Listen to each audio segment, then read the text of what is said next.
इसलिए बहुत ज़्यादा रचना पाठ नहीं, बस दो छोटे छोटे हैं। एक दिन, आज श्रृंगार पढ़ देते हैं। एक दिन तुमने कहा था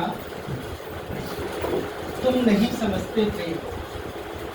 एक दिन तुमने कहा था तुम नहीं समझते थे।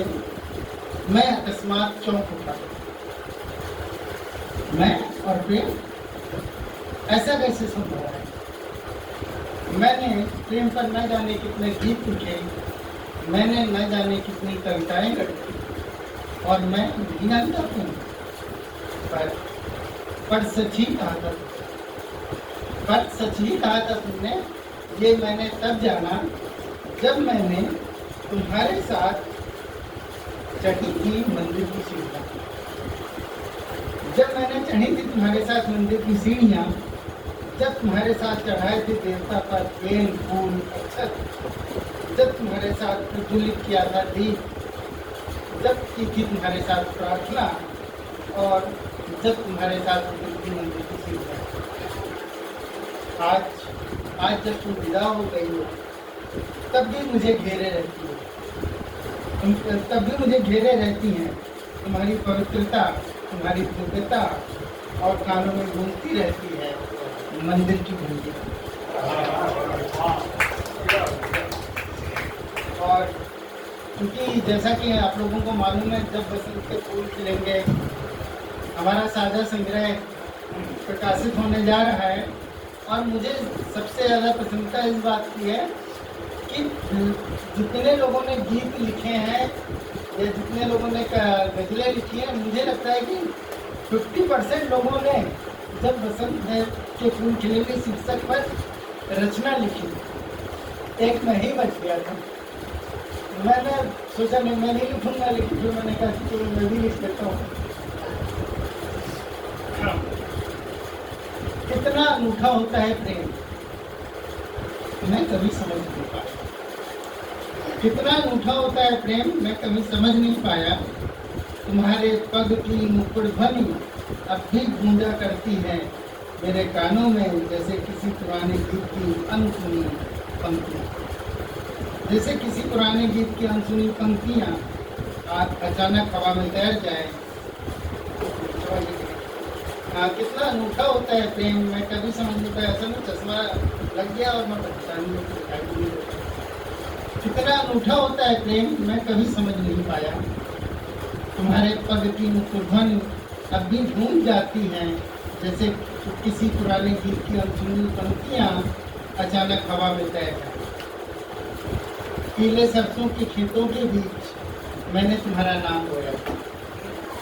पीले सरसों के खेतों के बीच मैंने तुम्हारा नाम बोया था, पर फसल में केवल प्रतीक्षा होती है, और प्रतीक्षा का रंग सदा से ही अधूरा रहता है। प्रेम मैंने जाना कोई पूर्णता नहीं है, वह एक सतत यात्रा है, जहाँ मिलन भी विरह का ही एक शांत रूप है। जहाँ मिलन भी विरह का एक शांत रूप है, तुम्हारी अनुपस्थिति मेरे भीतर एक उपस्थिति बन गई है, जैसे मौन में छिपा हो कोई श्लोक जिसे केवल आत्मा ही पढ़ सकती है। जैसे मौन में छिपा हो कोई श्लोक जिसे केवल आत्मा ही पढ़ सकती है। जब कचनार मुस्कुराएगा और कोयल का स्वर आकाश में फैल जाएगा, तब मैं समय से पूछूंगा, क्या प्रेम कभी समाप्त होता है? जब आकाश में जब कचनार मुस्कुराएगा और कोयल का स्वर आकाश में फैल जाएगा, तब मैं समय से पूछूंगा, क्या प्रेम कभी समाप्त होता है? और समय चुप रहेगा। और समय चुप रहेगा ठीक वैसे ही जैसे तुम चली गई थी, बिना किसी उत्तर के, केवल एक सन्नाटे की बूंद छोड़कर। शायद प्रेम का सत्य यही है कि वह जितना पाया जाता है उतना ही खोया जाता है।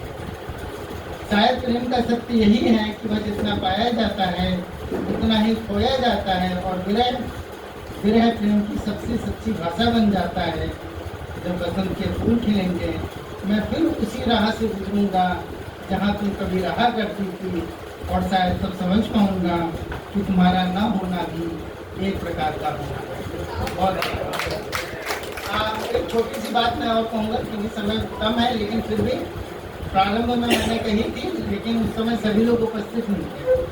आदरणीय नरेंद्र भूषण जी और आदरणीय श्रद्धेय त्रिवेणी प्रसाद मनीष जी, दोनों के व्यक्तित्व और कृतित्व पर एक अद्यतन ग्रंथ प्रकाशित होने जा रहा है।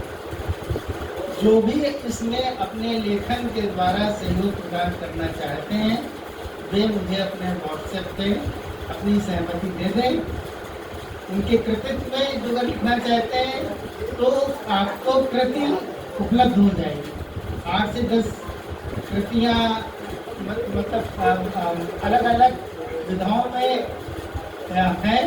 8-10 नहीं, मतलब जो भी कृतियाँ अलग अलग विधाओं में, आप जिस विधा में गज़ल में लिखना चाहें तो गज़ल है, गीत में लिखना चाहें। और इन दोनों लोगों का जो सबसे बड़ी बात है कि इन्होंने हर विधा में लिखा है।